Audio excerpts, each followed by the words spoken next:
आज माझी आषाढी एकादशी धरायची राहूनच जाणार होती. नमस्कार मंडळी, मी गौरी. 1 किलो शाबू मला पंढरपूरच्या आठवणीत घेऊन गेला. आषाढी वारीबद्दल सांगायचं म्हणलं तर हा माझा खूप जवळचा विषय आहे. कारण माझा जन्म पंढरपूरचा आणि मी आयुष्याची जवळपास 23 ते 24 वर्ष पंढरपुरात घालवली आहेत.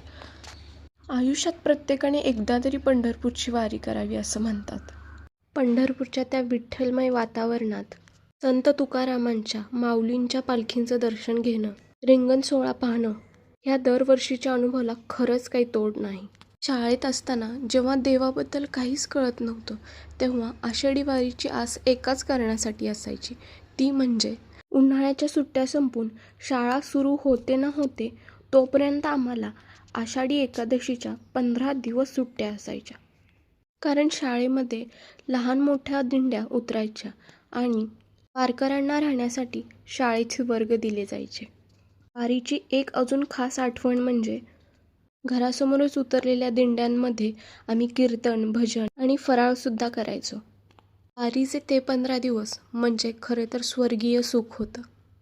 मनापासून धन्यवाद माझा ब्लॉग पाहिल्याबद्दल आणि पुढील असे नवीन नवीन कॉन्टेंट पाहण्यासाठी मला नक्की फॉलो करा.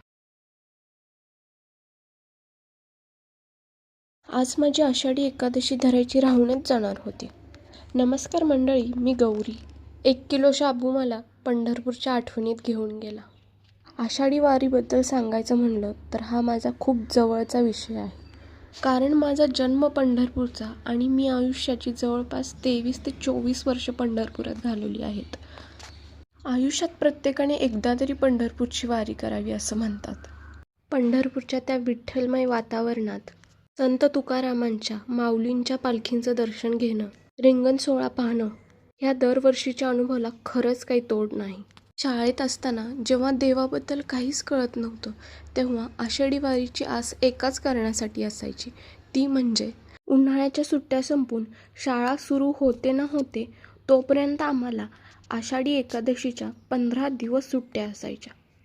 कारण शाळेमध्ये लहान मोठ्या दिंड्या उतरायच्या आणि वारकऱ्यांना राहण्यासाठी शाळेचे वर्ग दिले जायचे. वारीची एक अजून खास आठवण म्हणजे घरासमोरच उतरलेल्या दिंड्यांमध्ये आम्ही कीर्तन, भजन आणि फराळसुद्धा करायचो. वारीचे ते 15 दिवस म्हणजे खरे तर स्वर्गीय सुख होतं. मनापासून धन्यवाद माझा ब्लॉग पाहिल्याबद्दल आणि पुढील असे नवीन नवीन कॉन्टेंट पाहण्यासाठी मला नक्की फॉलो करा. आज माझी आषाढी एकादशी धरायची राहूनच जाणार होती. नमस्कार मंडळी.